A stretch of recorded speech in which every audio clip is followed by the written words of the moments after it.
sam papa dañoo nekkoon ak moom ci kër gi man ak samay rak nekkoon ci harmonie bu neex mosuñu am daal lu ñu naqari ci moom amour paternel ñu am ko ba mu mat sëkk waaye nag suñu naqar nag lu ñu metti ci moom jóge ci bi suñu yaay génnee àdduna bam am ñetti fan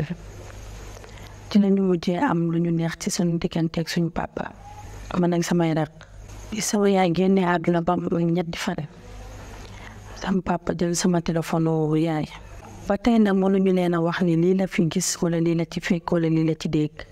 mais daa xam naa ne li yàq suñu diggante ak moom ci loolu la jógee parce que boobu lañu gëj a di gis ay bëñam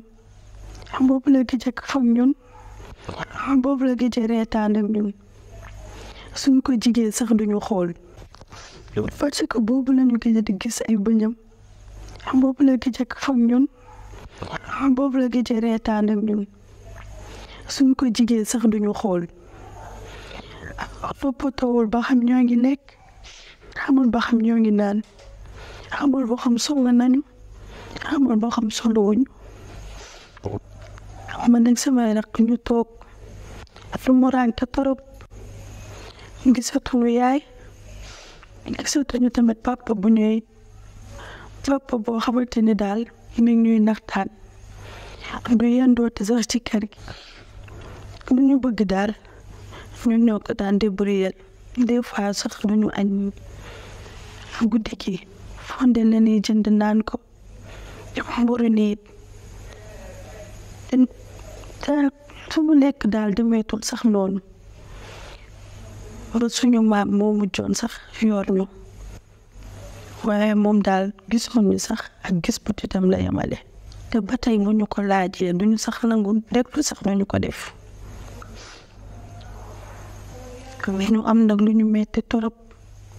na xamuñu fan koy jooyee gisoo yaay gisoo papa sa papa gis laa gis butitam la yemale faaleetu la lijjanteetu la ci koo xamante ni loo mësaana bëgg moo tax nekk ñun nag instant bi jaaxle nañ torop soxla tamit ku ñu dimbali ndax sonn nañ torop ba ci kanamu yàlla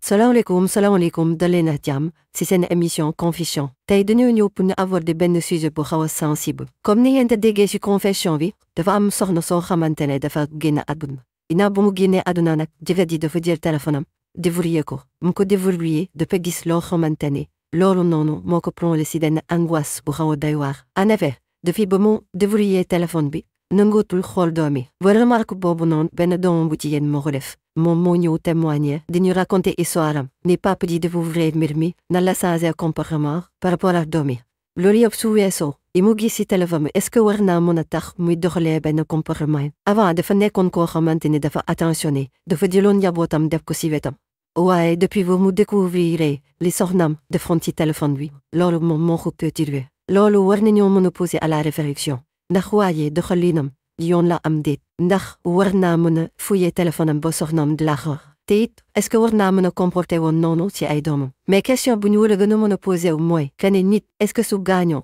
war ngaa mën a jël téléphone am di ko fouiller est-ce que waroo ko bàyyi mu doon secret boo xamante ne war na laa parce que forcément loo découvrir ci téléphone bi rek dafay changer rapport bi nga amoon ak kooku moom dafay changer ni nga ko doon gisee mais tamit taf ay doomam ñàkk toppatoo ay doomam est-ce que loolu lu war la est-ce que waru jël ay responsabilités par rapport à vous peu importe lu mu mënti découvrir ci téléphone bi waru mën a changer rapport yi mu amoon ak njabootam parce que ay njabootam leen ba pare réflexion boobu noonu dañuy bàyyi ñeen jox ñu seen xalaat ci mbir mi parce que mbir bi nekk na loo xamante ne dafa particulièrement sensible te position yi mën na ute sur ce ñoom ñu wax ba beneen sur confession